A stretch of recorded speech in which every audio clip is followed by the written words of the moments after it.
This is a deep dive into the escalating financial and military costs of the conflict in Iran. From Neural Newscasts, I'm Vanessa Calderon. And I'm Victor Hale. The Pentagon is now seeking $200 billion in supplemental funding for the conflict, which has entered its 21st day. Defense Secretary Pete Hegseth confirmed the request yesterday. He stated the military requires these funds to ensure support for ongoing operations and potential future engagements. The scale of this request is massive. It aligns with a major shift in military positioning. 2,000 United States Marines are currently deploying for a potential amphibious operation targeting Kharg Island. This location is critical. It handles roughly 90% of Iran's oil exports. An amphibious assault ship is already in position to support what could be the most significant escalation since the initial strikes on February 28th. The $200 billion price tag is historically striking. For context, this 3-week-old conflict is already proving more expensive than the opening stages of the Iraq War. Secretary Hegseth noted the figure is fluid, but maintained that funding is necessary to neutralize threats. However, this request comes as the legal basis for the war faces intense scrutiny. American families are feeling the impact at the gas pump.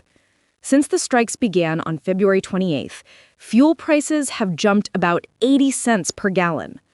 Iran has effectively blocked energy flows through the Strait of Hormuz.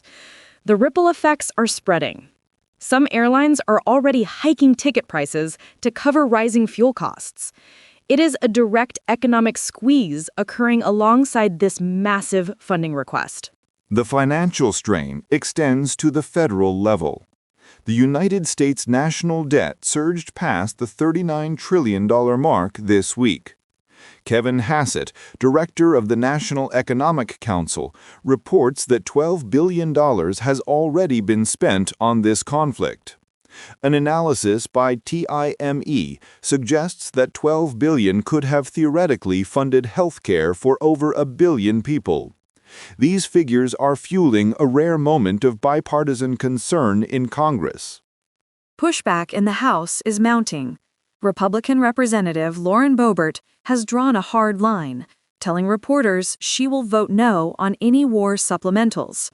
She cited a need for America First policies, arguing that her constituents in Colorado are struggling while billions are spent abroad.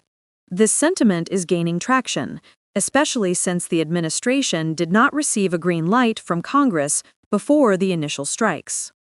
Senator Lisa Murkowski is demanding a clear rationale for these costs.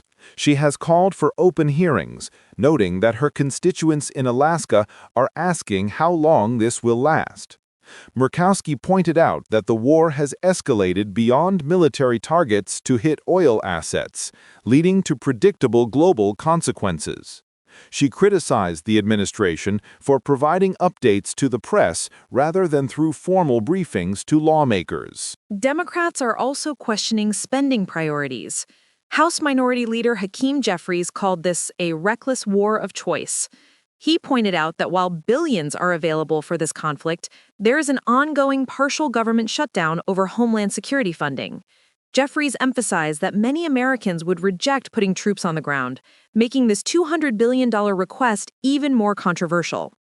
Senate Minority Leader Chuck Schumer echoed those concerns. He suggested that such a large request implies the administration expects a very long engagement. Schumer argued these funds could be used to lower healthcare premiums or support education. The central question remains whether Congress will write what Representative Chip Roy called a blank check. Without a clear exit strategy or a defined result, accountability is now the primary hurdle. As Marines move closer to Kharg Island, tension in Washington is rising. We will be watching to see if this supplemental request can survive a very skeptical Congress. For Neural Newscast, I'm Vanessa Calderon. And I'm Victor Hale. This has been a report from Neural Newscast. Neural Newscast is AI-assisted, human-reviewed. View our AI transparency policy at neuralnewscast.com.